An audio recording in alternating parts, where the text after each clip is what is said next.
Did that Guys, work? we are live. Did you see Matt with the countdown? Go Yeah. join Camel Constrictors and I on Camel's YouTube channel. We are live right now. His What's up, show. everyone? Hey, hold on. Go ahead, Matt. Say what's up. How's everybody doing? I guess All we'll give a right. shout out to Reese's Pythons before I forget. Look at this guy doing shout outs. We belong on his live, guys. So come on, go join us over on YouTube right now. Camel Constrictors YouTube, link in his bio. Come join us. We're going to do some business talk. We talking about the business. See you guys over on YouTube. Bye-bye. Yeah, I never thought about doing that. Doing a live on Instagram first. Just to send God, I got a everybody. big head. Huh? I got a big head. Your head is so little over there, and mine is like so big over here. I don't know. What did I just do?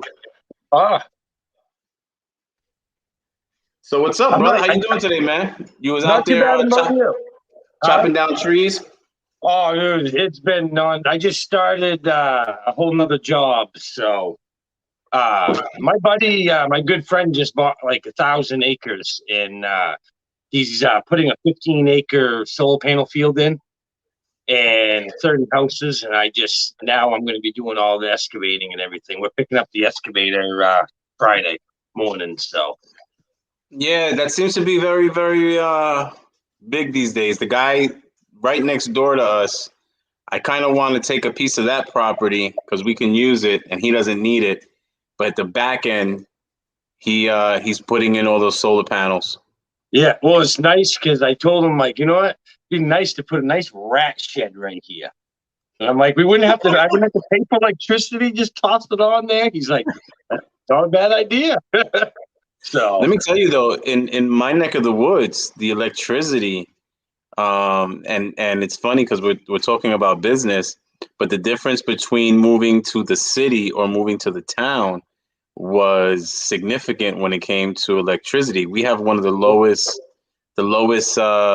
per watt rates in the country. Like those people that do bit mining and everything, they move here because the electricity is so low. Somehow, and I always make fun of Jason, but somehow it has something to do with Canada that they provide a lot of electricity in this I have area. all mine regulated. Mine goes by like at night. Mine's cheaper to run than it is during the day. Listen, I got my first bill. It was $30-something, man. Oh, so yeah. Yeah, and that was for a few months. So I was my just most like, expensive electricity bill has been $1,700 in 1 month. That was my most expensive, but I was running a lot of electricity, obviously. what did you have a marijuana farm over there or something, man? I grew at one point, yes. Okay, because that's high. That's when the feds come knocking on your door. Yeah, no, it was all legal, but it was just, it was a lot of electricity. It was the best because this is what that garage was. And we just set it up, turned the power on. Super Bowl, literally, they hit the field goal. All my lights turned on, blew the transformer. Yeah, Wow. So right at kickoff for the Super Bowl. So it was horrible. They had to come down and put a new transformer up there. They had to put a bigger fuse in and everything. It's like, oops. Yeah. That's sick. Yeah, now it's the snake room in rat room, which hopefully I can't wait to get the rats out of here. I'm getting pretty crowded in here now. That's good. You're growing, huh? Yeah, I picked up 3 70-30 racks, older Freedom Breeder ones. So cramming them in here, like my snake room is 12 feet wide by 18 feet long, but I have 3 70-30 racks, 2 10-65 racks, a 50-40, and then a 7 foot by 4 foot tegu enclosure in here. So she's got pretty skinny real quick. So not bad at all, though. I mean, like I told you, you're doing amazing for somebody in their second year. It's just great to hear it. Oh, thank you. I always go to the extreme. I hate to say it. I have a lot of energy, and everything I do is just I go all out. You know, It's that addictive personality. it is. Wow, this whole hobby is addictive to begin with. It most definitely is, and I think that's one of the things that people need to be aware of and take heed to is that it can be addicting and it can get out of control Mhm. really fast. Oh yeah, And that goes back to the whole planning things out and understanding how much every snake costs to feed monthly. It's not bad when you have one, you're like, oh, it's nothing.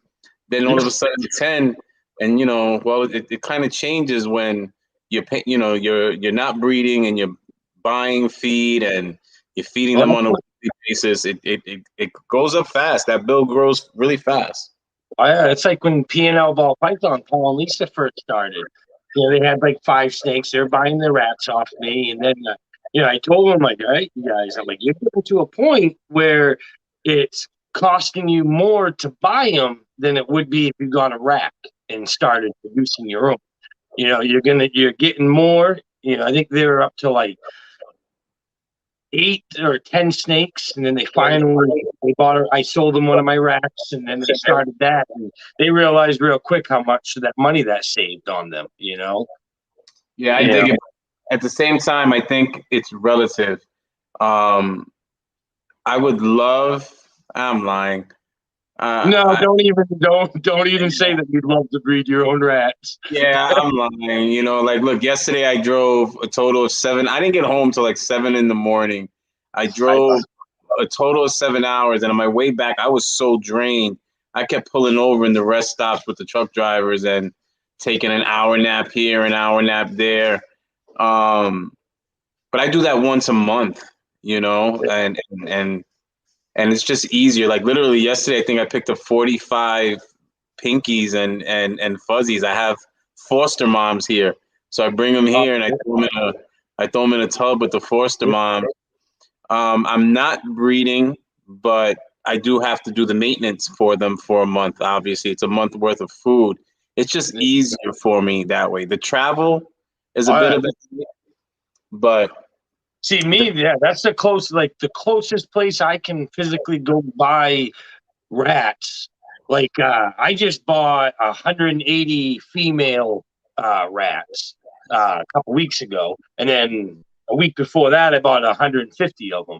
I'm holding back a lot of it. That's my key thing is if you want to step up your collection, and if you are breeding rats, you got to step up the rat collection.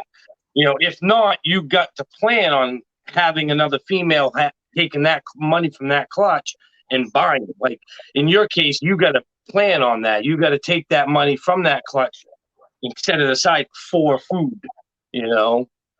And then you have to multiply that by a year. I mean, it's not a monthly bill; it's an annual bill, and it does grow into the thousands. I tell people I pay for a Mercedes-Benz car note every month. Yeah. I believe it.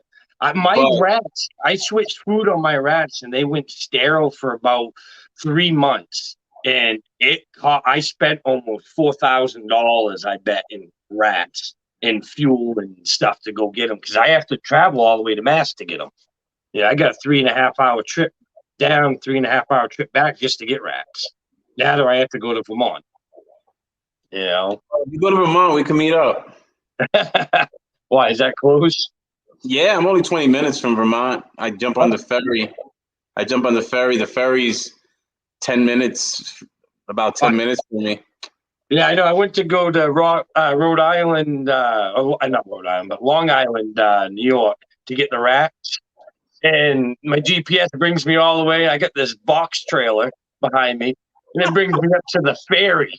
And I'm like almost 2 hours early because I showed up at 5 o'clock in the morning. Oh no, it doesn't take off until like 7. I'm like, huh? I'm like, really? And I'm like, well, how much is it? She's like, well, $160. I'm like, oh, yeah, no, I'll take the 2 hour extra detour around. Yeah, right. So I don't know which port you were at. For me, it's $11 for one person in the car. Obviously, you had a trailer, so you're paying for that. Well, it went by footage, and my truck is the 4-door, short bed, but it's the truck itself is 20 something feet long, and then the trailer was a 12-foot. So I'm over into the 30-foot mark where it's into the semi marks, and it's like, oh, So I guess yeah, if we're doing business talk, these are the things, because you've heard the saying a million times, right? Time is money, yeah. and these are the things that people have to take into account. What works out for you better? Putting in the time and doing it and bringing down that per feed rate to cents, because literally if you breed on your own, you're under $1 an animal, right? Yeah. It So cost me about it was like $380 to feed my rats for a month, and then I go through about 4 bags of shavings, 5 bags of shavings a week. So that's another 50. So you're talking, another 120 a month around there. yeah. So you're talking less about 450, maybe at the most $500 a month, to have them. But I have well over 200 snakes, so to me to feed them is just not worth it. I have to. It's So I guess cheaper my for me to. question is, how much time goes into just the rat side of things, just the breeding of the rats? How much time do you invest in that weekly? To be honest, it takes me about 6 hours to clean them all. Um, I do that every week, and maybe another hour and stuff between feeding them for the week and giving them water. So not many hours. I mean, So that's it, 7. We'll go with the 6 plus the 1. So you're at 7 hours a week, 4 weeks in a month. So you're at 28 hours. That's more than a part-time job just doing that. If you think about it, oh that's half a week's worth of work. So what I think that one way to look at it is that you would look at what your value is or what you get paid, whatever you do outside. If you don't work with the animals full time, what do you get paid at your other job, right? I'm not asking you this. I'm saying for people to think about it, yeah, and then you would have to consider that pay yeah, rate time. for 28 hours. Yeah. Okay, then see, is that better than just paying for it and The only earning thing money? is like you can also sell the rats once you're producing some. Like that's the main reason why I just stepped up my rats, because now I'm going to be able to produce extras to sell. So now the rats are actually going to be paying for themselves. Because once you start making enough, Definitely dig it. They're there, right? You might as well sell them. You're gonna get oh too yeah. many. They're Well, gonna that's produce. what I was doing that for a while. I had a whole freezer full. I was selling them. I put my ad up for in 1 week. I sold almost 300 rats. I'm just like, yeah, I got to hold off on this because I was just holding back a lot. I think I held back 48 of them last year, snakes. So So I guess when you're looking at it from a business standpoint, you have to think about the actual finances or the money that you're saving by doing it yourself. But then you have to account for that sweat equity. yeah, I would call it sweat equity. So yeah, that's 28 hours of manpower. oh, For yeah. me, in my situation, I'd rather take those 28 hours and make the money to pay for the rats instead of putting it into the rats, if that makes any Yeah. sense. Yeah. So I so mean, that that's am I if you right? don't want to make money off the rats either, though. Like here in Maine, we have no breeders in here. So, like I as know. is, I'm not guaranteeing it, but I probably have more rats than anyone in the state of Maine. You know, Well, I so got roughly about. you're the big dealer up there, huh? You're the big rat pusher. Well, I'm gonna be, yes. I I got about 105 tubs right now of them. So you're So like you're like you're like I have cracking the about 80s up there. huh? I said you're like crack in the '80s up there. You got the goods, man. Oh yeah, come and get them. Yeah, no, I'm just sick of driving. You know, I mean, it's to get rats. When I want a rat to feed my snake, I want it right there. You know, I don't want to I could drive anywhere. But like I said, I'm gonna be, I'm hoping. Like my goal next year, I'm going to be producing about 2,000 rats a week. So I can produce enough for me and to sell plenty, and stockpile. Because when something bad happens, it's always nice to have some frozen thawed in the backup. So speaking about frozen thawed, I think that's another thing. If you are, and I had John on the show. Matter of fact, he was on the show with Jason and I, to Keep His Corner, on Friday nights. Yeah, and he has Mad River Serpents and Rattery. So he pretty much is the only one in his area as well that sells rats, and he's going to get into shipping. My whole point is, I think that if you are going to do it, you should look outside of your area, because with the dry ice and the ability to ship, you expand your network, which means that you're expanding your clientele base. And I mean, if that money's just coming hand over fist, take it while it's there, Yeah, well, that's the thing is, I've done a lot of the calculations in it and stuff, and if you can start, producing enough of them, and actually, like what you just said, you can expand out off your local area and start shipping them. There's a serious amount of money into it. So I got my guy Jack. I see him in the comments. Oh, nice. I like that sticker. Emily would love that one. Jack said he'll take any rats if you can ship them, and he is in Arkansas. Yeah. We this year we're gonna be. I'm pretty much just saving them all. Like I saved back all my females. I've been growing probably almost 50 to 100 rats a week. I'm trying to step up, just because I want to produce a lot of them, because it is extra income. So Slater's in the comments, and he's saying dry ice in Florida is expensive. So when it comes to shipping snakes, guys, I can just go right down. The going rate is $30. It's a flat rate of $30. So most people that I know that do purchase their rats frozen, they do the same thing, where they'll have a dedicated space for it, like a deep freezer or something, and they purchase a month at a time, so they save the money on shipping, because it's a $30 flat rate to ship your rodents. Yeah. So I think that's something that if you do want to utilize a service like that, or if someone like Matt actually provides that service to you, that you take that into consideration, because you don't want to order your rats every week, because if you ordered your rats every week, now you're looking at an extra $120 a month. Well, extra $60 a month. You're looking at an extra 90.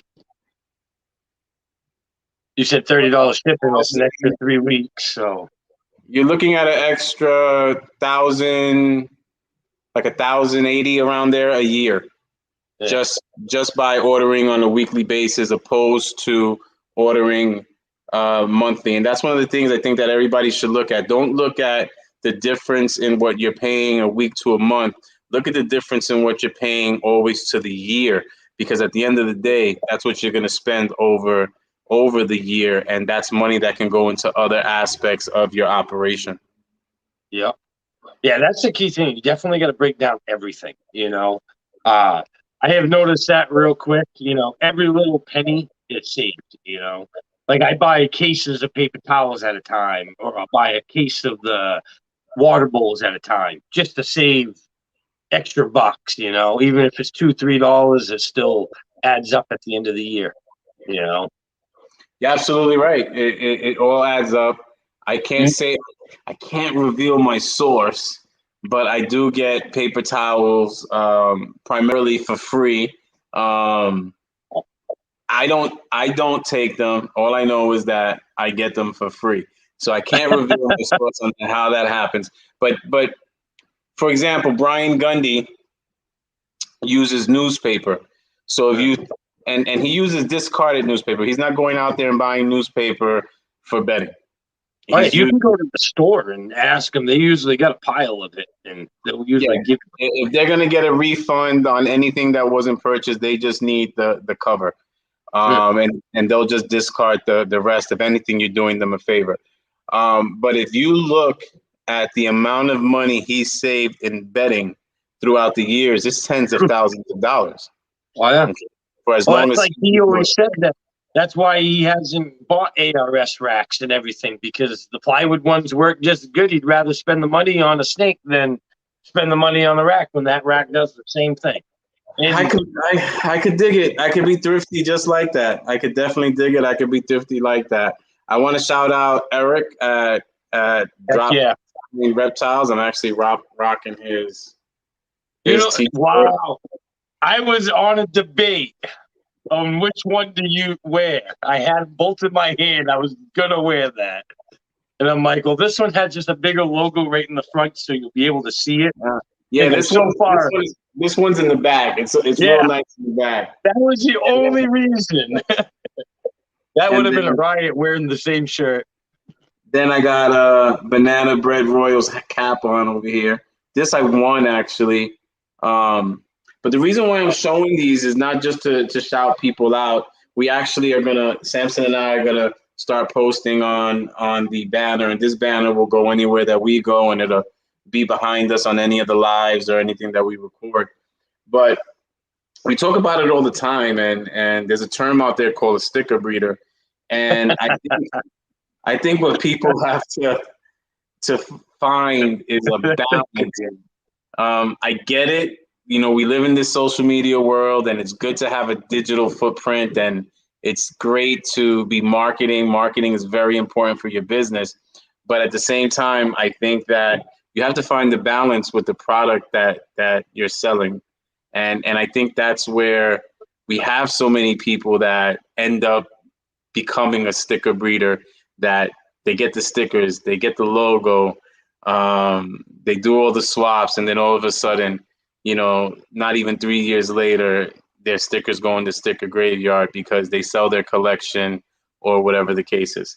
So I think that's something that you guys should think about. I think it's awesome when you do have great logos and marketing, but at the same time, you have to find that balance. And what is your priority? Is your priority making the stickers, or is your priority getting the ingredients for the morphs or the combos that you want to create? So just always keep that at the forefront when you're making these decisions. And obviously this is for the newer keepers and aspiring breeders out there. I will say, you know, especially starting out in this hobby, like me, this is my second year into it. You know, to get your name out, it is like, that's the hardest thing you can do. You know, you just gotta, like the sticker thing, I noticed real quick that I will say that this hobby is big on the shirts and stickers. You know, that is a good way. It's an expensive way, I've noticed, but it's a quick way to get your name out. So Samson tried to strong arm Matt at a show because he owed us stickers. I know. I know. Samson rolled up. He was like, Pops, doesn't Camel Constrictors owe us stickers? And I was like, yeah, let's go to his table. And he rolls up, yo, where my stickers at? I'm like, hey, I'm a little bit of coof there. And then we were happy we were able to get our stickers. But then you guys, they have that balance, you know, like Jerome is only in his second or third year. I believe he's in his second as well. And he's well over 300 animals. He has a slew of stickers, T-shirts, etc. And he's a great guy, you know. So that's what I mean. Like if that's what you're gonna do, just find a way to have that balance between the merchandise, between the swag and the actual products. Oh, yeah, Um, I mean, I really did. Like, I knew I was going to. So, that was my first key thing is getting the logo done and getting it out there. Because you do want to market yourself, you know. That's why, like, everything I have is all camouflage, you know. I don't even, to be honest, I don't even like wearing camouflage, you know. so yeah, that's definitely interesting. I love I it. don't even, I Tony, honestly don't think I have a piece of camouflage, like, besides my hunting outfit. you're definitely, like I said, ahead of the game for somebody in their second year. I love your banner. Your banner's like 3D. If you go to Matt's show, you look like you're in his snake room.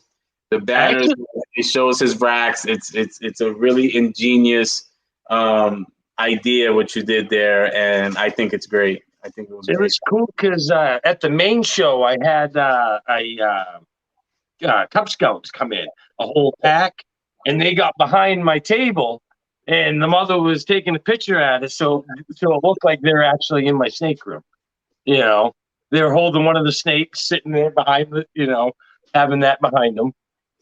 That was the main thing. All right, so Snake Nerd is asking, do you feed your snakes live or frozen? I don't know if that question is for you or me, but for You as can far go. as I'm concerned, I feed live.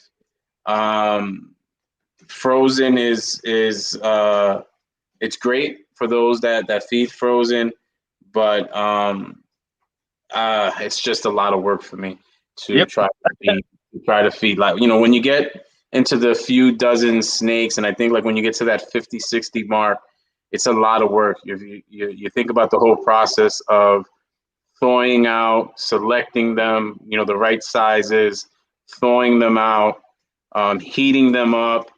Some of your animals, you got to stay there and wiggle it. If you have shy eaters, they don't like to watch. I have some animals I can't even be in the room for them to Yep. eat. Like so, once you get to a few, and we're at about 100 snakes, and even at 50, it was a headache for me, for us to feed frozen. But there are people that do it; they love it. There's Yep. pros and cons to both. One of the pros, since we're talking about business, one of the pros with frozen is that you definitely get more bang for your buck because of the fact that you buy in bulk, you pay less money, you're not paying to house them, you're not feeding them. They're in the Thank freezer. you, Marco Morse.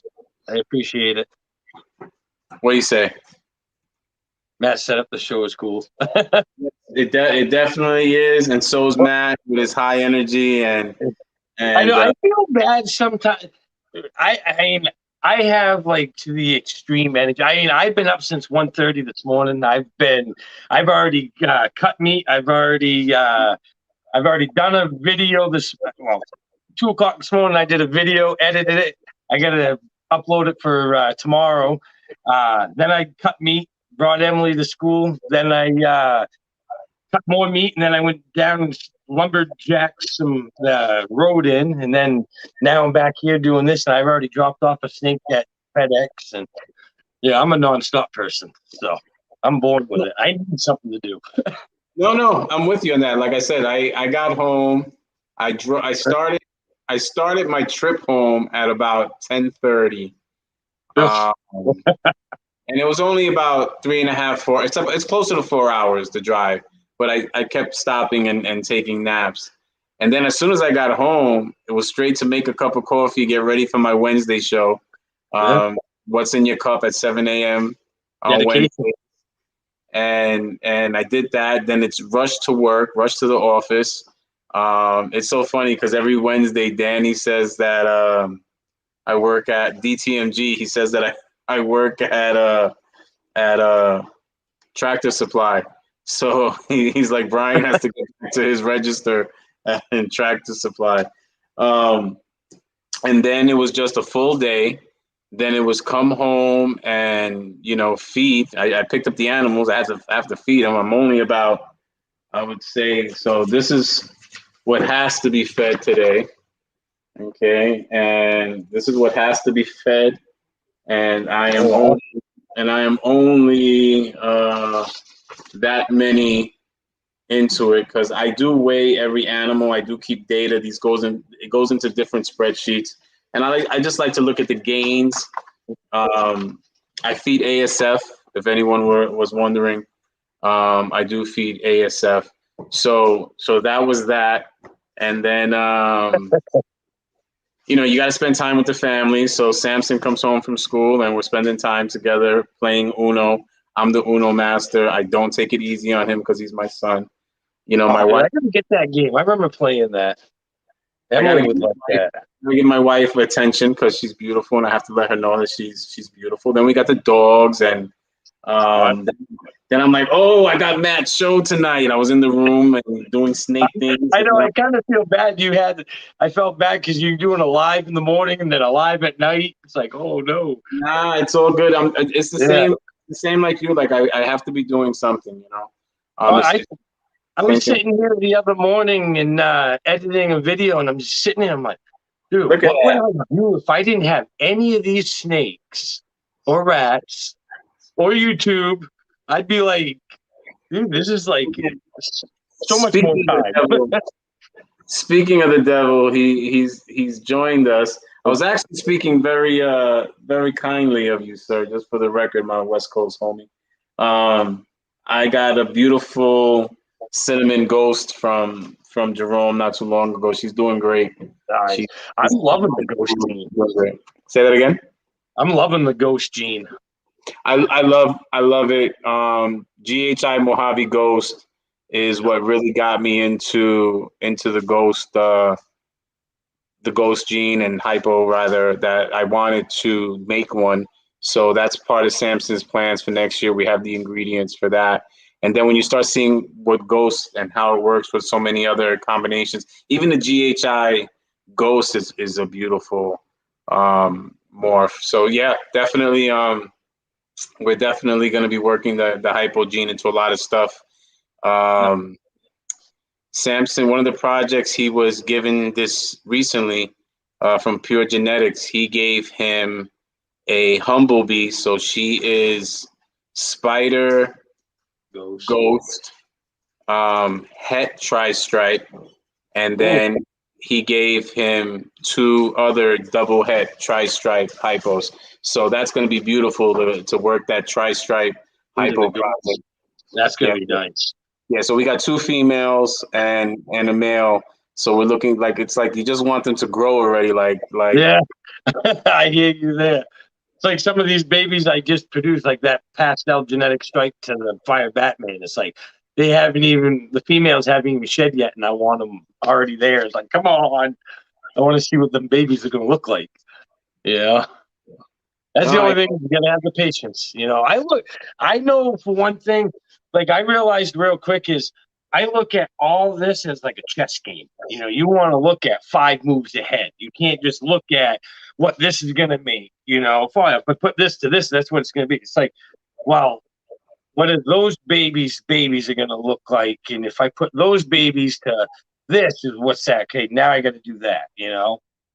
That is where I've noticed, like, at first I didn't do, because I didn't know anybody. I just got into this and started watching YouTube and and just took everybody's advice. I looked at everybody and took a little bit from everybody, and that's where it is. And it's like, I don't even know where I was going. Never mind. I guess I tried squirrel. So I have to agree with Patrick from Macomorph that I agree. I think hypo it goes really well with the dark side, because you get that hazy look, that ghostly look. I definitely agree with that. The cinnamon, they come out grayish. Hey, I will say the black pastel ghost is what got me liking the ghost. I was at the expo and somebody came up with one, and I'm like, "What's up? You're still up?" Pipeline Python said, "Tell Samson he has a future buyer when you work that project. The tri-stripe with the hypo." So say, well, we got you. All right, we got you. No, Emily's already in bed. She goes to bed at 7:30. Oh, Samson's a big boy, man. He's about to be 10 years old in October. Yeah. No, Emily, she needs her. She sleeps almost 11, 12 hours. That's awesome. She, She's a baby version of you though. She got that high energy too. oh yeah. Well, there's no, no doubt about she's got my energy. She is a mini me for sure. She wants to do the New York shows, but I just don't know if I'm ready to let her. Yeah. We actually weekend. It's October. Uh, yeah. This Uh, is September 11th. So I'm looking forward to that. I haven't been to a show in a little bit. That'll be Samson's 15th show. It'll be his what? 15th. It'll be his 15th expo. He's done 14 expos in 5 or 6 states, I believe. Wow. So this will be a new one, and this will be his 15th expo. And then we're planning. We're not going to be able. He has football. He's playing football now, so we won't be able to do the upcoming Arlington. But we've been to Arlington. We want to head back to Arlington. Yeah, And that's next year. I want to go to a lot of the bigger shows down south.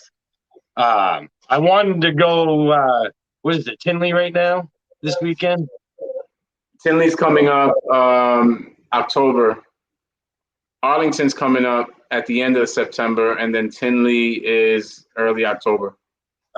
Yeah, I was going to go to one, but it's so hard right now, to take off and everything. Because like I said, I'm a single parent, so I have Emily all the time. So, she doesn't go. I mean, that's so commendable, to be a single man raising his princess and so committed and doing such a bang up job is great. Same with you. Well, you got a wife, but well, I did the girl thing. My daughter. I'm already a grandfather. My daughter. Yeah. I did it. I did the braids. Me too. I'm a grandfather too. I did the pigtails, and it'd be lopsided. One be up here, one be there. But you know what mattered is I tried. But we spent time together, and I think that I don't know how. I actually have on my personal YouTube. I have a video of different hairstyles. Emily's picky. Like she'll have like a cat or like a butterfly, and she'd want a butterfly in her hair. So I'd have to try to figure out how to make a braid a butterfly in her hair. On YouTube, man. So Patrick got a point. Everybody's down south of you, man. Patrick said everybody's down south from you. Oh, I know. I know my new shirts. I gotta have like the state of Maine on it because I don't know how many people like. Oh, what are you from New Hampshire? It's like no, one more state up, one more state. I'm Maine. So yeah, Tinley's definitely on our list. Again, October, he's still playing football. It's also right before his birthday week. His birthday's the 13th. I think Tinley's like the 10th and the 11th, something like that. But we will be hitting the Tinley. I would like to go back to Arlington. We have like that Six Flags membership, so they have one right by. Oh, nice. Right by the convention center in Texas. So we definitely want to do that. Yes. Yeah. Anybody got any questions? Ask away. Ask away. Yeah. Ask away. Oh, you were up here last year? PD's reptiles. It's cool that I figured out how to do that. So this is all new to me. I'm like, it might be stupid and easy, but it's still like, that's cool. So I think that actually could segue us into another topic. So we talked about the importance of having a balance, right? And that balance also includes being tech savvy, having social media presence, and knowing how to navigate. So when I first met Matt, and it was hysterical. I'll never forget. I was actually taking a shower. I'm one of those guys that I try to use every minute of the day. So I'm in the shower on my phone. I'm on the toilet on my phone.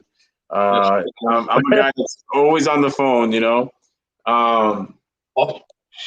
and I'm in the shower, and Matt I gotta go get my charger so continue talking. Oh, this guy with his chargers always my phone's always dead. So this is so you can understand how technically challenged he is. Okay, he doesn't even charge his equipment before he uses it.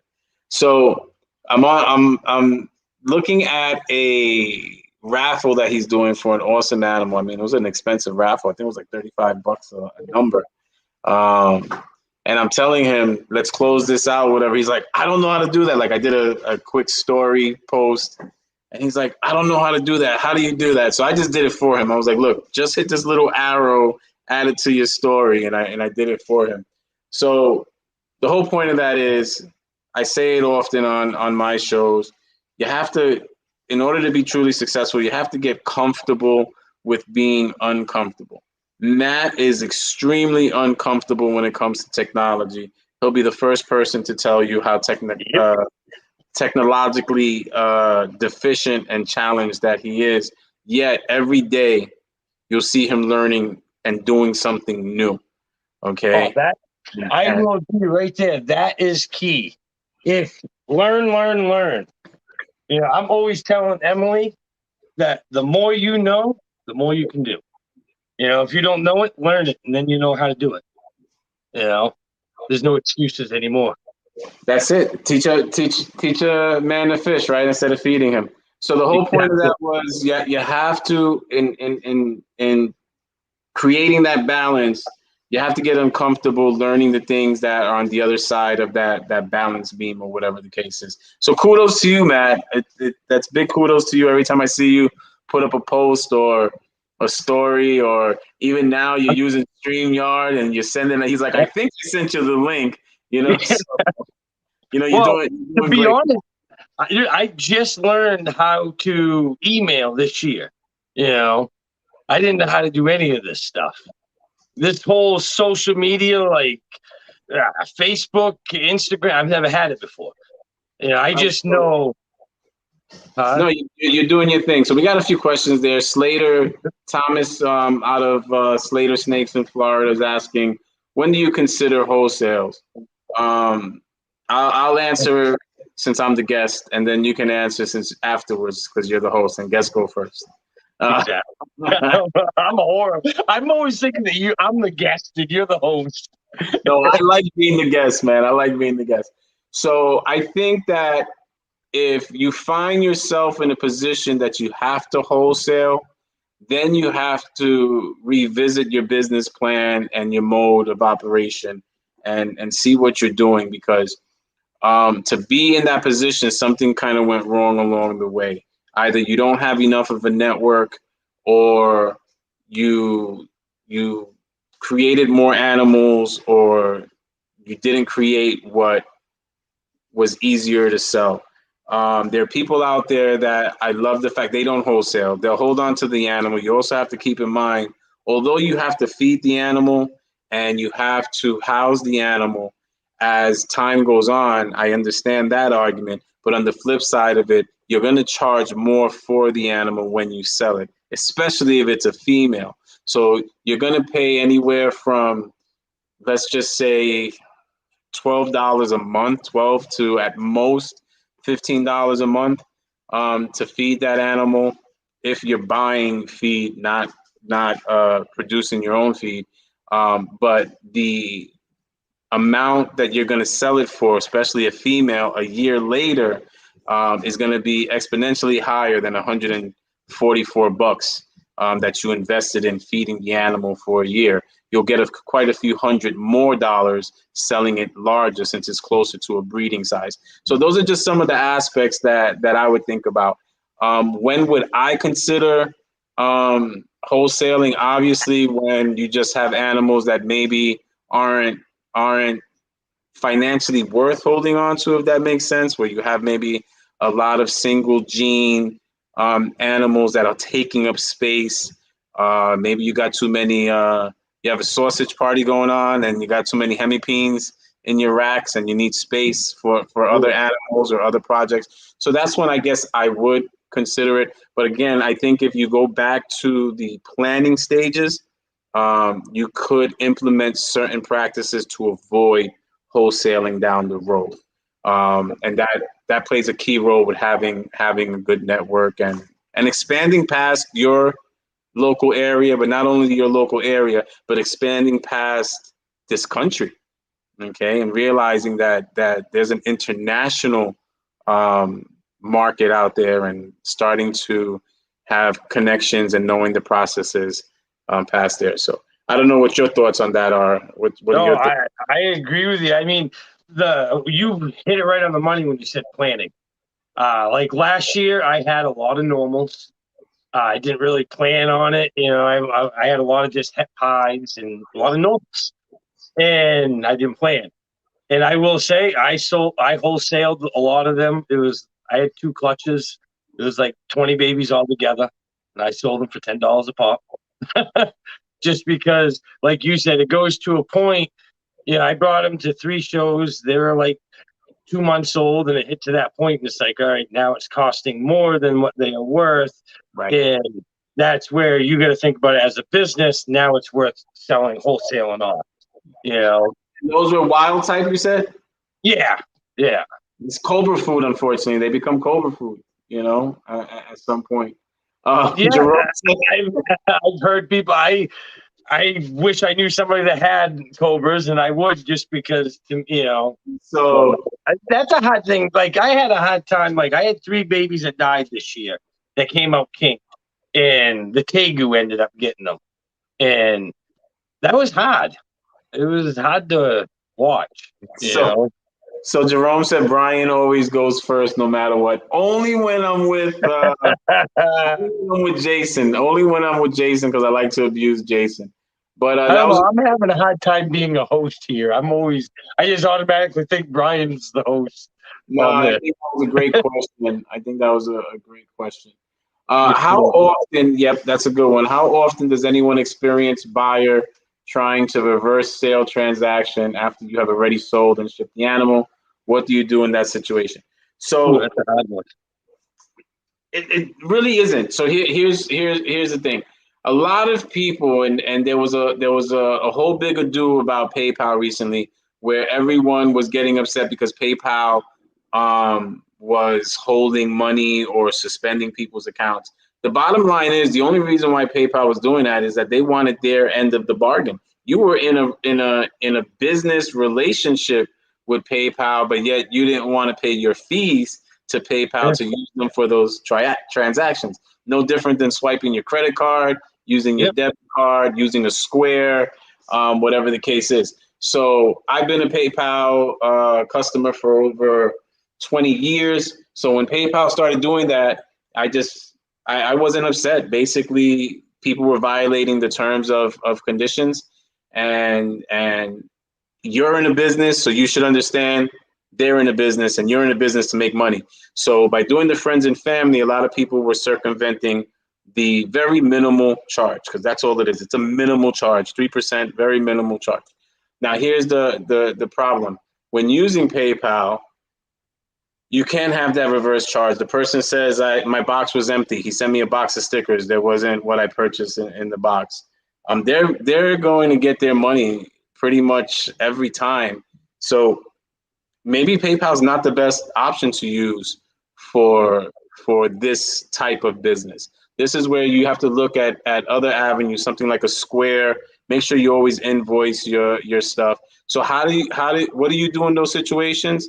You don't get in those situations. Again, this is going to bring us back to planning. It's going to bring us back to foresight and thinking this can happen. I had this conversation with someone recently regarding a close to $7,000 sale. And I said, well, aren't you worried that they'll do a chargeback? And they didn't think about that. So that's what the stuff you have to think about ahead of time, is that there's the potential for something to occur. So if that potential exists, as a business person, your role is to remove that potential from the equation. And that's where you should look at other avenues for payment, that you don't have to worry about someone getting your animal, saying they never got the animal, getting their money and keeping your animal. So that's just certain things to think about. Yeah, I just used Venmo for the first time on the steak I just shipped out today. So the problem is, Venmo is a subsidiary of PayPal. PayPal owns Venmo. So I didn't know that. a lot of people don't. Do that. They don't realize that. What do you use besides Square? If I do use PayPal, I do friends and family. If we're not in that type of relationship and you have to use PayPal, then I'm not putting myself in a position where you can charge me back. And if you're not willing to, I have more to lose than whatever animal you're purchasing from me. My reputation, my word is worth a lot more. But at the same time, that's a scammer's route as well. So I understand that. But there's Cash App. You have Cash App. You have Square. You can always have some sort of credit I card. probably should just go right with Cash App then. I got Yeah. Square, but I've never used. I used the Square at the expos. Which you're protecting yourself, and if you have invoices, that's a form of protection. But that's a great question. Tony has a question there, Matt. Yep. I'm sorry. I'm horrible with the comments here. I get distracted and never read them. So this is my first year producing hatchlings. How would someone in my position go about getting our name out there with only having a few hatchlings that are not holdbacks? Put it out. That's where social media comes into play. I prefer Instagram over Facebook, but Facebook has its own communities and its own groups out there as well. You have Morph Market. You don't have to have 1,000 animals to have presence on Market. Morph Market's huge. Like I forgot to mention that in my. I wrote a list of a whole bunch of things. I pulled a Jason. The 30 question thing. You should have just asked them for the 30 questions. I know. I should have. That's cheating. Actually, Chino did that for me. He sent me a list. He's like, here's some questions I might ask you. I'm like, oh. Yeah, he said, so he sent me that. I remember this was way back. So he sent me that, and he didn't ask any questions that were on the list. Nothing at all. We did a 4.5 hour video or 4 hour video. I don't think any question got answered. Yeah. So if you only have a few hatchlings, again, look what's going out there, and also think if you're doing this long term. Maybe there are people out there you can barter with. Maybe you have something. Maybe they have something that you don't have, and you want to get into your collection, and you may be able to do a trade. I mean, I've traded hatchlings for breeder females. Nothing extravagant, but I'm going to get a lot more out of that breeder female, and it's going to have an immediate return than just selling the hatchling. I mean, if it's a $500, $600 hatchling, and I'm taking a breeder female that's going to go for me that year, I'm going to make at minimum 3-4 times that amount off the adult breeder female. So there's different ways to work it. Don't do what everyone else is doing. You can use what other people are doing as a guideline, but also be creative. I know the social media is huge. That is a big thing. That is, I will say I like having the social media for that. You can, like YouTube. I don't know how many snakes this year I've sold just on the egg cutting videos. People see me, show that egg video and they already claiming them pipeline. So it's one of those things that is more you can get your animals out there, the better you're off you are, the more known you are, and you understand that. That's how I connected with Sal, Gomez Pythons. Yep. And he showed an animal in one of his videos. It was a cinnamon head candy head pie, and I was like, she's gorgeous. Like, I like just her visual appearance.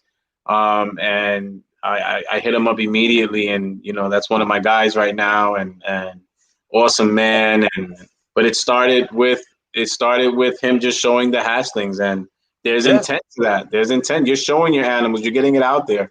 There are people that have been on my shows, and it's so awesome. I don't have 50,000 followers, so I love when someone does me the honor of being on my show and gives me that gift of time and shares that experience with me, and then afterwards they tell me, Brian, I made $6,000 off your show.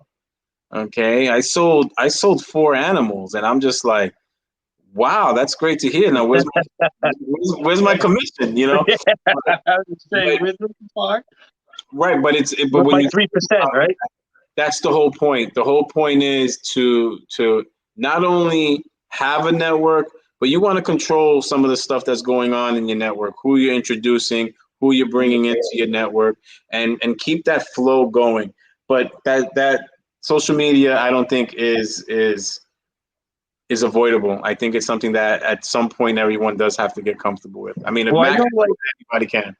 like Justin and Miguel, they did when they did their little interview thing with each other. They had a good point. More likely someone is going to buy a snake off someone that they've seen on either YouTube or Instagram or Facebook. They have some type of connection with that person over a person that they don't know anything about. Even a sticker. This is Yeah. this is what I tell people. It's like a national handshake. Like when you first do that sticker swap, and I'm not against stickers. I'm against sticker breeders, but I'm not against the stickers. I would say you're like the sticker master, even magnets. I got a couple of them over here. You have to, that's kind of how you build rapport. And I always tell people, there's nothing wrong with it, with you keeping your money in your network. I mean, I think that if you've taken the time to establish a network and to have rapport with these people in your network, and they're doing something that looks good, work with them, and don't ask for discounts. You wouldn't get it somewhere else. So just because you're familiar with someone, give them what they're doing. That goes back to the wholesaling. If you're putting your time, effort, and your energy into these projects, and you deserve what you deem the compensation for that time, effort, and energy. I agree with you, Patrick. Right there. That's a good saying. Like I said, I'm a big thing. Knowledge. These are my stickers that are going up. They're alphabetized, each one of those little baggies. So we're gonna have fun lacing this thing up right here. We're gonna have a ball lacing it up. Double, triple, or quad recessive projects. Samson started planning out some stuff. It's a little easier for him. He's 9 years old. He's going to be 10 years old. So I definitely see quad projects in his future. Right now, we have double recessive projects, and I think he's got on paper plans for triple. But that will come down the road to quads, and that's the beautiful thing about us working these things with our children, because our children have a lot more time to take this to another. It was pretty cool. Emily was telling me what she wanted to make the other day, because she saw that chocolate trick, and she always wanted the pastel Enchi clown, and now she wants the pastel Enchi chocolate trick clown. And it's like, all right, let's go. That's what the Coral Glow Enchi clown, that is her beginning of her main project. I'm more of a banana guy myself, but it's all right. Yeah, I love bananas. Yeah. Instead of Coral Glow. Yeah. Yeah. Well, they're not, to me. I don't see it. Well, I really do see a difference though. Like my Coral Glow, I think is more. But I hate to break the news to you, but it's one of the genes that they were able to identify as the same thing. So for those of you that don't know, there is a ball python genetics project over at Eastern Michigan University. It is headed by Dr. Hannah Seidel, and they're actually using the sheds to identify the genetics of the snake. So it's so awesome. They think they have created the test for yellow belly, which will help you guys not buy those possible yellow belly asphalts. But how much does it cost to get it tested? They've been genetically proven to be the same. So is candy toffee and a few others. So that's one of the beautiful things about science. If you need more information about that, we did the first live ever with Dr. Seidel, episode 28 of the Keeper's Corner on my channel. And afterwards, she did a live with Billy. She did a live with Justin. That's cool. So it's pretty cool, guys. We introduced her to the internet first. Nice. Well, congratulations. Yes. I think that was pretty cool, though, how they can do that. Yeah, but how much does it cost, though? So right now, they're not charging. They're at a stage right now where they need our sheds. So they're just using them to create. I literally have a whole cardboard box full of sheds, probably about 100 sheds. So you have to be able to label them. So yeah. Samson did a video last week. If you look at, we have playlists on our channel. If you look at Saturdays with Samson, he did a quick little video showing you how to label them and mail them out. We mailed out I missed that show. 40, I think 40, I think it was like 40 sheds on that one that we mailed out. And something, we just put them in Ziploc bags. It's a quick like 4-minute video, and he has the links in there to Dr. Hannah Seidel as well. Have a good one. Thank you for swinging by. PD Reptiles asking about crypto. I mean, if you're comfortable with the crypto world, go for it. I mean, that's another gamble in itself. Value. Speaking of, I got this mail. I've been watching a gentleman's snakes for 18 months now, and he just called me up the other day and told me that he only wants a couple of them back, and told me to keep the rest and sell them. So this was one of them. This is a leopard, but look at its headstand. Super. Huh? It's beautiful. But it's got a weird different. And then I bred him with a normal. And I got 2 leopards out of there. Both don't have this pattern, and both of them just got a really skinny eye, a normal skinny eye stripe. So I think you should bring it back. Try to get a girl and bring them back to a girl. Well, I was thinking of now putting this with a clown. Because now, if this was a cryptic leopard, then if I bred it to a clown, I should get cryptic looking babies, right?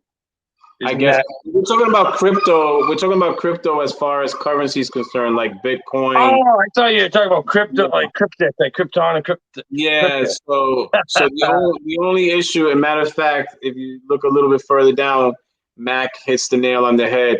It's just that it's such a volatile market, and the way it fluctuates. It might be great when you actually make the transaction, and then 2 days later you gave your snake away for free. So it depends on where you're at and what you're using, and if you know what you're doing. If you're comfortable with it, hey, go for it, But that's just what you need to take into consideration. The web gene. I absolutely love the web gene. I'll be doing my revealing on that whole clutch. Yeah, web gene's pretty cool. I did a live with Morph Nation out of Kentucky a few months back. We did a Bowling with Brian, the Thursday show, and he introduced me to the web gene and showed some of the funky stuff it does. That's definitely underworked. It's an underworked project. Oh yeah, no, I've definitely noticed one thing. It reduces, but it only reduces inside the alien heads. So you can still have your crazy pattern, but it's still spotless inside them. Like black pastel, instead of having all those little granite black spots inside the alien heads, you'll have nothing whatsoever. You'll just have it nice and clean. Slater's so freaking old school. Look at him calling Jerome Mr. Jerome when he's probably older than Rome is. But what's up, Chino? Yeah, Jerome's a good guy, Slater. Make it happen, brother. And again, that's the Carly. How we doing? I haven't seen you guys in a while. Network and bringing the networks together. So I got a question for you. Which one would you if you're starting off, which one would you choose? Babies or adults? What's up, Chino? I'm all lost in now. Are you asking me? Yeah.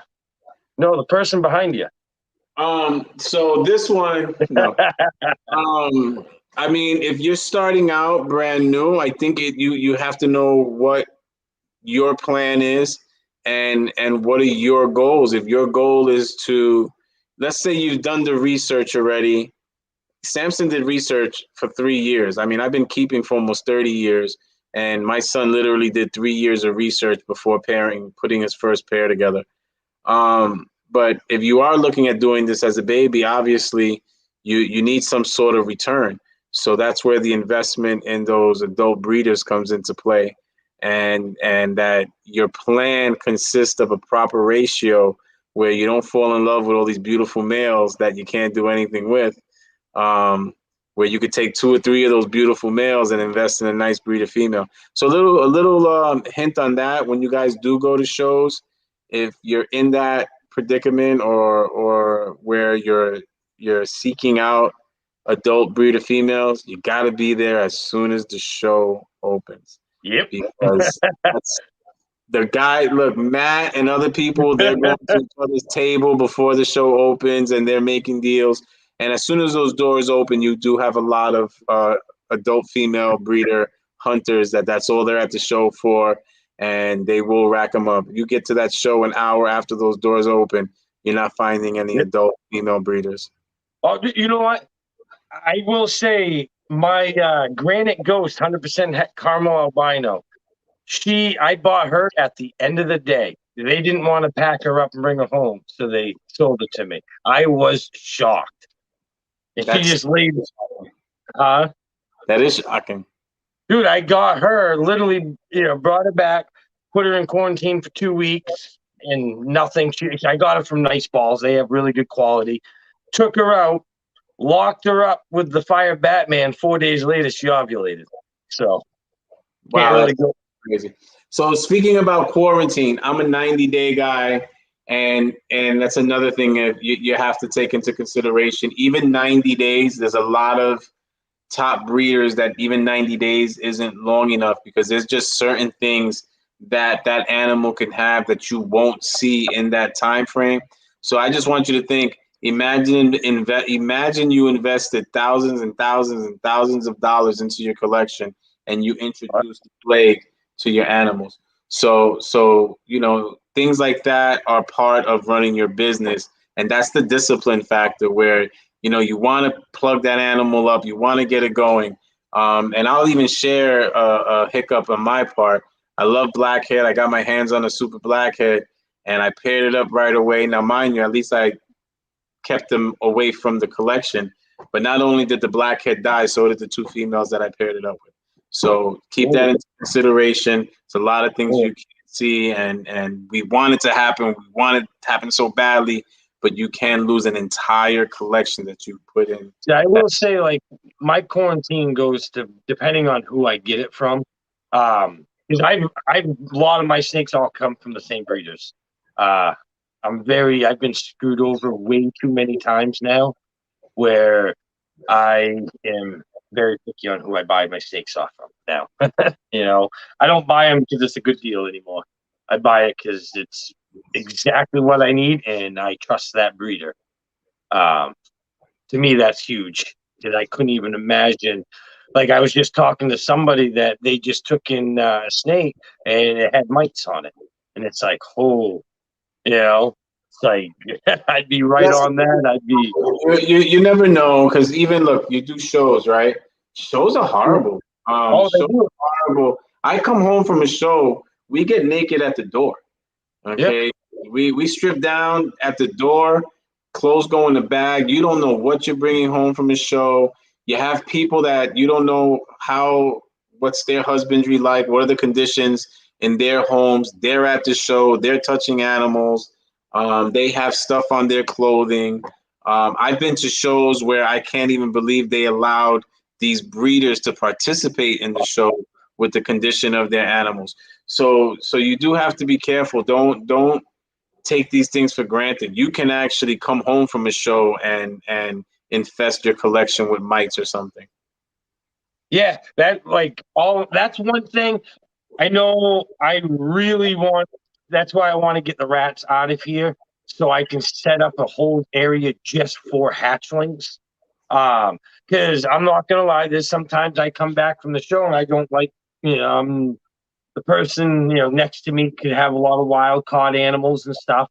And, I get nervous and, mine I wipe them down with a front line, depending on what they are. You can't really do your babies, with that. And it's nerve wracking doing the shows. No, yeah, it absolutely is. And Mac brings up, a good example like Nido. Like there's certain things. I mean, you mites are the least of your worry when it comes to the things you can expose your animals to. Yeah. So as far as Nido testing is concerned, whatever the case is, I mean, if you have huge collections, there's nothing wrong with that. I remember Pac Pythons had to go through a situation there where he had a scare. And I appreciate the fact that he was transparent about it.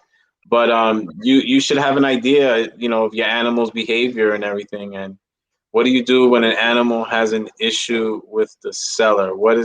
I'm not sure what that means, Patrick. What do you do when an animal has an issue? Oh, what do you do with the seller? See how important commas are, guys? Yeah. So You must hate it when I talk to you. It's just all one. I got a camel translator. Oh.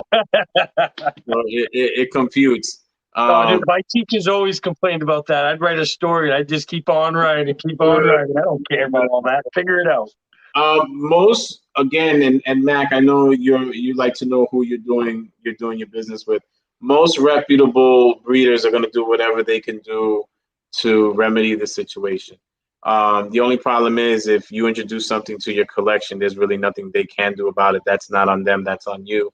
But as far as replacing the animal, whatever the case is, with verification, most of the time, more often than not, a reputable breeder will do that. I mean, I had those 2 DOAs.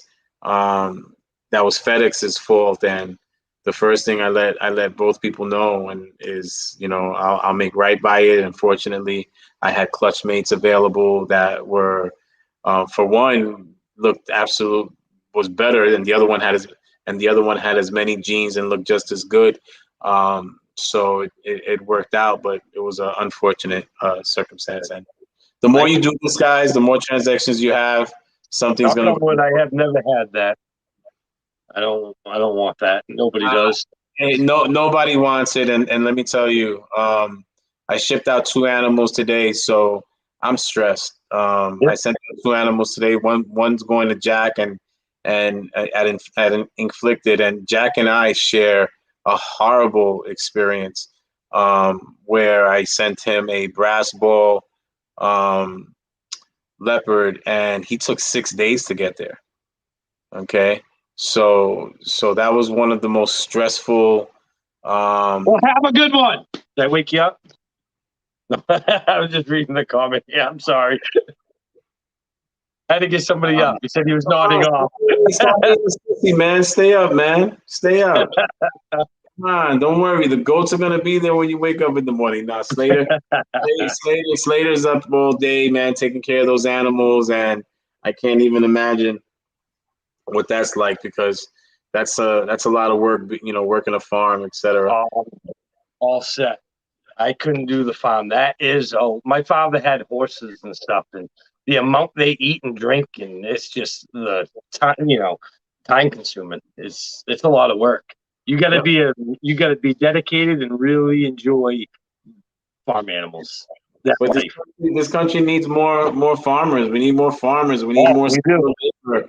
We need everybody. Dude, I think about that. Like, I was in the trade show, doing building houses and stuff, plumbing, pipe fitting, electricity, framing, roofing, siding, and seeing these kids now, they're all about these video games, and it's like, what are we gonna do when it's their generation's time to be building these houses, and they're all too busy. We're there. It's not when. We're in a bad place right now when it comes to nobody wants to work. No, everybody, and I say it all the time, we got Reagan to blame for this, that wanted to push college down everyone's throat. Yet to see my plumber's ass, you got to give him $150 just to see the crack. And then he hurts you with the real bill, and it really hurts, So everybody That's doesn't. Why I got my own ass crack, and I can do my own plumbing. Save myself some money. You Yeah, I know, heard that's that. I heard that. I gotta get. I need them here. I need some roofers, man. Come over my way, man. yeah. You guys get taller buildings. I'm not in the city anymore. You gotta remember that. I'm Oh up here. yeah, I'm in the sticks, man. yeah. I'm in Well, the sticks. I don't know. It can't be too many sticks. I heard cars going by this morning. So I'm in what's considered. I'm in what's considered the city, and it just makes me laugh. I remember they said, you're when we were talking to the property manager, they're like, that's a busy it's a busy street. It's a traffic light. I'm like, oh, it has a traffic light. Wow. When you're from New York City, man, there's nothing like it, and this isn't really what I consider a city. Yeah, but you got to think about me. Like, I have 5.7 acres. My neighbor has 160, and my other neighbor has like 300 something. So, That's I beautiful. don't. That's what my goal is. I don't want to see anybody. I See, want I want mountain top. I want to be able to walk outside in the morning, drink my cup of coffee, and look at mountains. That's all I want to see. I don't want to hear nobody. I don't want to see nobody. You know. so Loverly Sky asks, what are other infections, diseases first timers should look for? I mean, some of the obvious ones that you can see. I The might. the unfortunate part is a lot of this stuff you won't see until it's too late, and that's why it's really important to know who you're purchasing animals for. If you can identify that there's something wrong with the snake, it's advanced and it's going to be quite. So you think you got a good deal? No, because in order to save that snake, it's going to be really, really, really costly, and time consuming. But some of the things that are obvious are RI, respiratory infection. You could look for scale rot, mouth rot. I was just about to say that.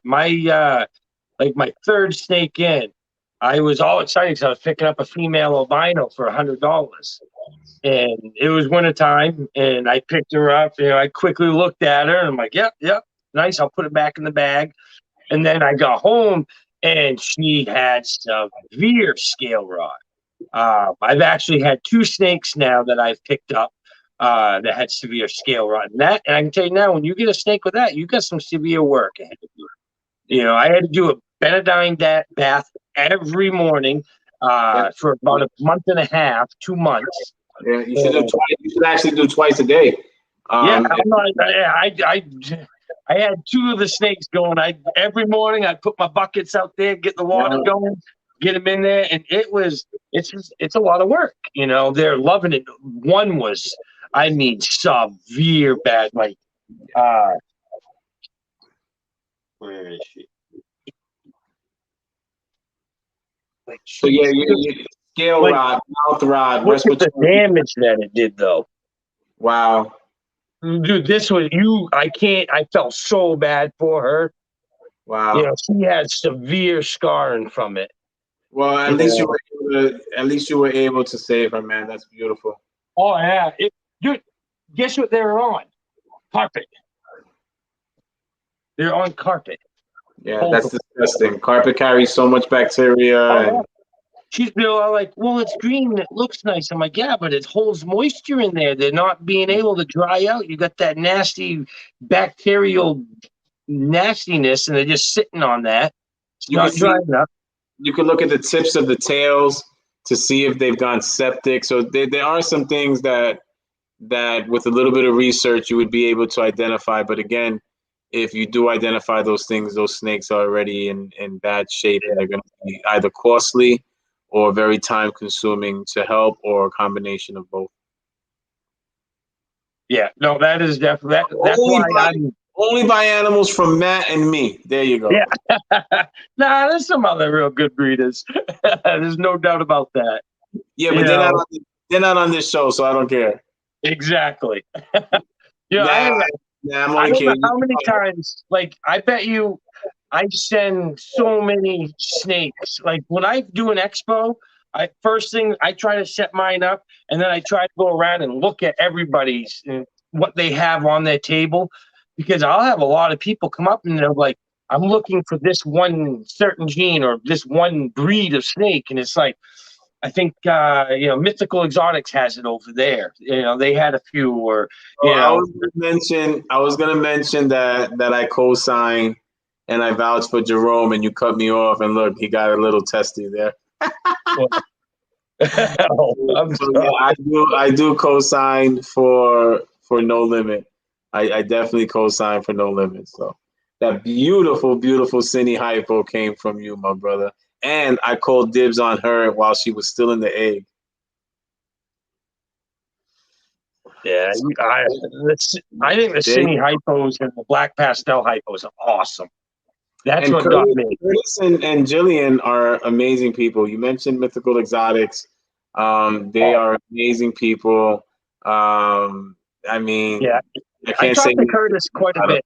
bit when Yeah, I go to the shows. they're really good guys. I know they had the baby recently, another girl, so that's pretty cool. But he has a vast collection, and that's another thing, guys. If you are out there shopping and you don't see something that you're looking for, talk to the breeder. They don't always bring their entire collection. I mean, there's only Yeah. so much that they could transport.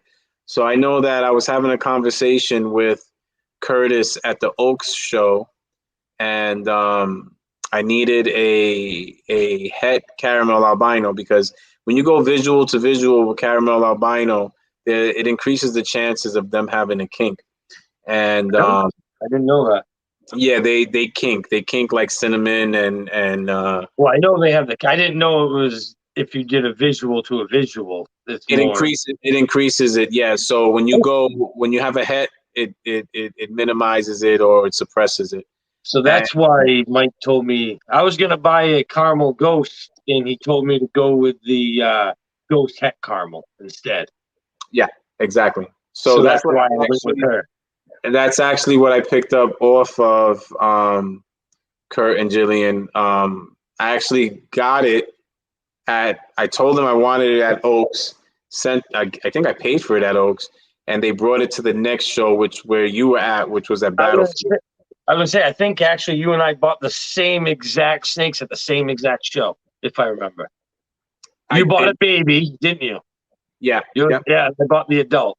yep. Yep. So they brought it. So talk to the breeders, guys, especially if there's breeders you've done business with before or breeders that you like, or you trust. Talk to them, because they may have that animal, just not at the show. And that was the case for me with Mythical Exotics, where they had one that I Oh needed yeah. and brought it to the next one. So Boom. Ah, listen, you guys can feel free to throw any babies my way. All right, throw them my way. yeah, dude. I'm blowing up the web gene. I just picked up two more males. I just picked up the that fire orange dream web and then the fire super web. So I'm hoping I'm going. Actually, I might as well. This girl is never gonna go.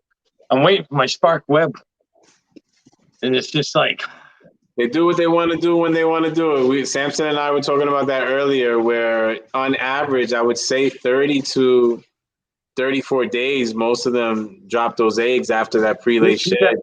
she's at day 43, I think. Yeah. 43 or 44. It's like Yeah, his last two clutches cracked 50 days, both of them. Dude, I had one that went 72 days, 3 sheds later. My pastel genetic stripe. I didn't know what was going to go on. 71 days, I thought she was egg bound and everything, and then she laid No, 12 no. perfect good eggs. We had a move, so I think that may have played a role. But the last two clutches, I didn't think they were gonna go, and they looked gravid, they looked fat, they looked like they were lumpy, and they just took forever. And then what was it? 2 weeks ago, they decided to drop both of them on the same day. So you're gonna show off that web, because I'm gonna take off soon. So let's see that web before I get out of here. All right. What do we? I don't even know. I'm all confused. I don't even know. It's so hard to find out where my stuff is now, please. You need to label it, man. Come on, Matt.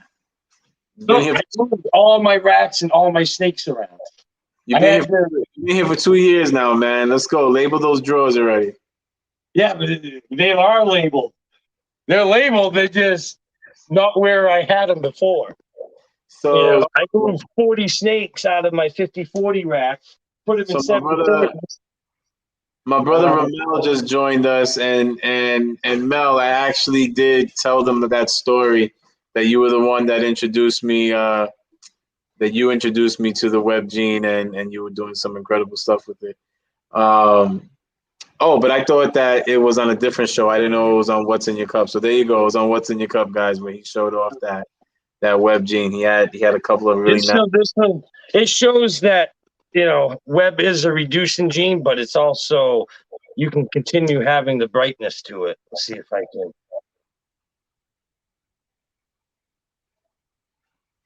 Yeah, this is the leopard. I think it's a yellow belly.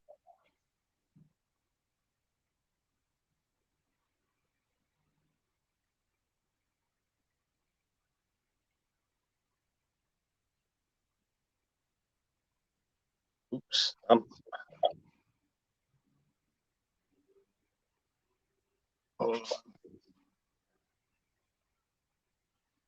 Yeah.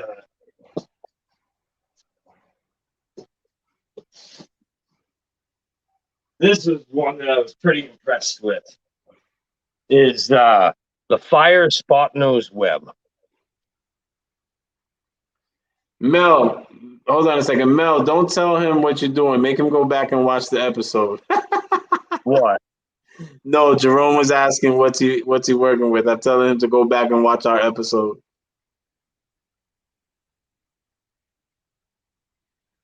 This is the fire spot nose web. And like the head is, come on, work with me. Wow. You know, the headstand. This is insane. Almost like Optimus Prime or Megatron or something. Yeah, yeah. I'm just, the cleanness of them are just, and the thing is these with the web gene, when they hatch out, this is the ugliest this thing's gonna look right here. Yeah, they get better and better with age. They start flaming out, blushing. Like this is a fire super web. This is one of the ones I just picked up. But you can see how it starts blushing out big time and gets brighter and brighter.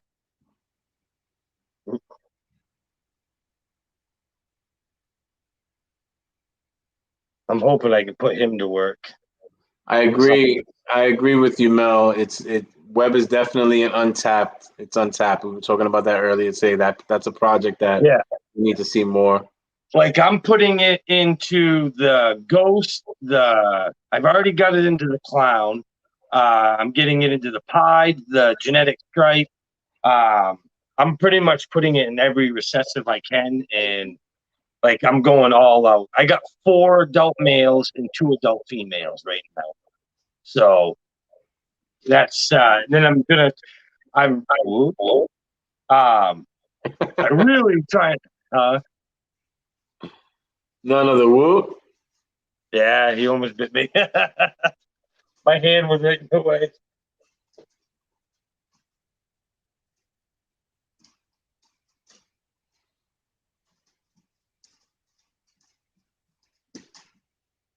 You hungry?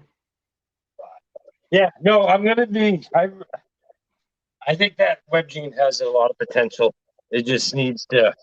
I need to find the right thing to go with it. I know spot nose is definitely a key to it. It makes. Yeah, we're gonna be working with spot nose next year. I definitely wanted those spot nose, and then you're the one. Actually, a while back, I told you turned me on to Cypress. Oh, And I'm looking forward to working that. I picked up a nice guy off of Hardy, Dave Hardy. He has some really nice Cypress stuff. this is my favorite cypress I have. My granite cypress. Yeah, But I have a feeling she's got a yellow belly in it. That's the female. Yeah, you brought that girl out, and I was just like, I need that in my life. Yeah. Even the normals A normal cypress is. That's what I picked up off of Hardy. It's just a cypress. It's a cypress male, but I have a lot of 5 gene Mojave combos. So I would like to see that, with the Mojave. It just does really good stuff. Yeah, this girl's should be going. I'm hoping she'll lay. I bred her with a fire. Huh? She's looking real chunky there. Yeah, I bred her with a fire Batman. So I'm hoping she'll go. But I can't guarantee what it's going to be because she didn't go for 2 years for the guy, and he bred her to, I think it was a mahogany hidden gene Woma clown and a monarch. So I don't know. Might have some sperm floating around in there. Yeah, there'll be 3 males that are possibly, I know I can't wait for that Battle of the Breeders, the next one. You're on that. Yeah, we're in that one. I can't wait for it either. Now, Yeah, Cypress is a little tricky too, though, because Cypress falls into the same complex with Spider and the other neuro gene. So just be mindful about that. Yeah, Cypress falls into there. I haven't seen any with the wobble, but I think that gosh, I forgot what combos, but yeah, Cypress falls into Cypress, Hidden Gene Woma, Spider, Blackhead. Yeah, there's a few that fall into that category. Well, because I just put it with the Fire Batman. I know Spot Nose has that. Cypress trick, yeah, you got that right. That'll eventually be coming. Like that trick. Did you see that trick I just produced the other day? Yeah. Dude, sent it to me. I was super impressed on how busy that thing was. It's tricky. Oh, super tricky. But all right, well, I'll let you go because I know I definitely appreciate you coming on. It's already been an hour and a half. You're usually good for an hour, right? Yeah, man. Yeah, you got me going past my bedtime. But it's been fun. It's definitely been fun. I thank all you guys that joined us. You guys made it fun, and it's why we do lives. We do lives so people could be on it and interact. It's great to see all you guys that came by and showed some love. And for the newer people asking the questions, keep asking the questions. It saves you so much time if you ask those questions now before you're in the midst of everything. Keep asking questions and don't take anybody's word for it. We're telling you our perspective and our experience. Listen to what everybody else is saying and figure out what works best for you. That's all I have to say. That's why I wanted to do this series here, with like the business talk, because me, I didn't know anybody. So getting into this hobby, not knowing anybody and not knowing much, I had to watch a lot of videos, and learn different things. And then there was a show that had a whole bunch of different people talking about their experience with different businesses, like what they suggest or, different ideas. Then, I figured that's just going to help out a lot of people, Yeah, definitely.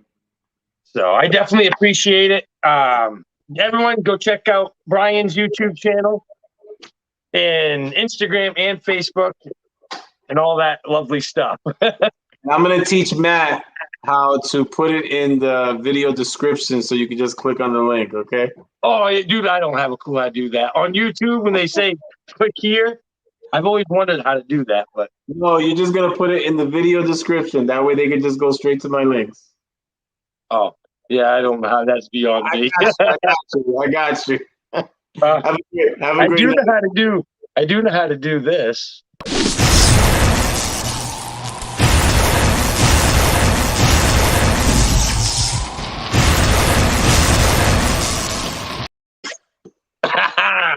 I figured out how to do that.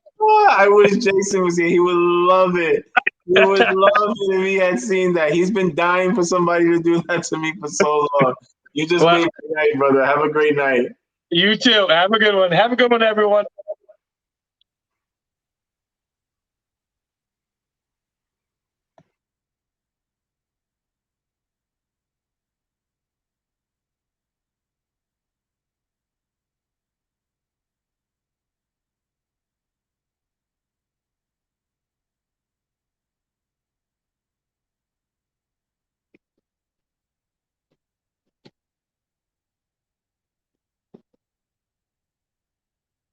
Oh.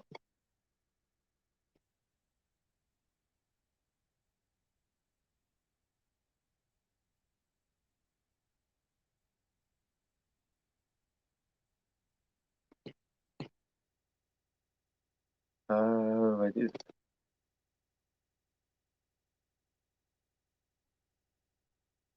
Broadcast.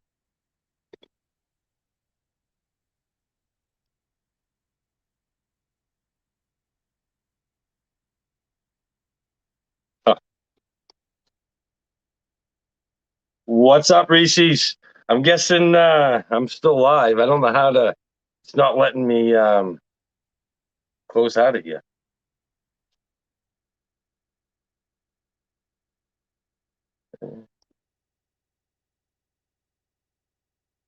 Hmm.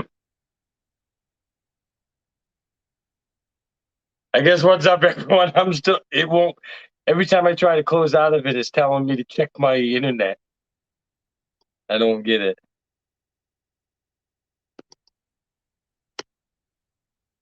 Huh.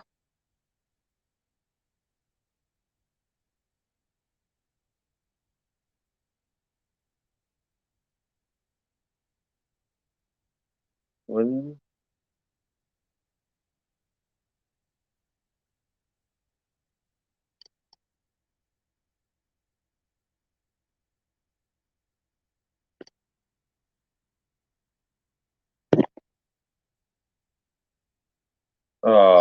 this is junk. It won't even let me close out of this thing.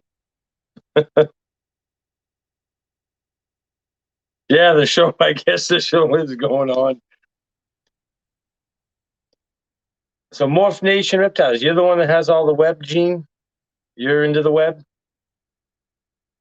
That's why I'm trying to figure out how to get this off.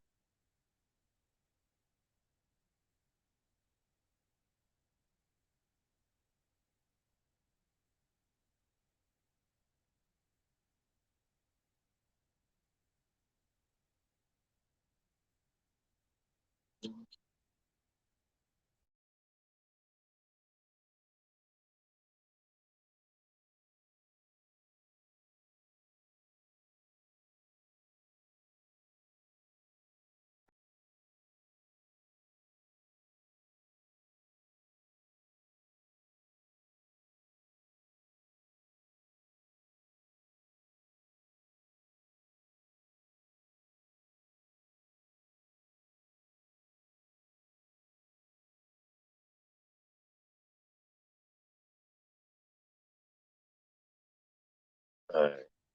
I think I can enter it now. No, I didn't get it yet. I'm old. See, this is why I hate electronics. You know.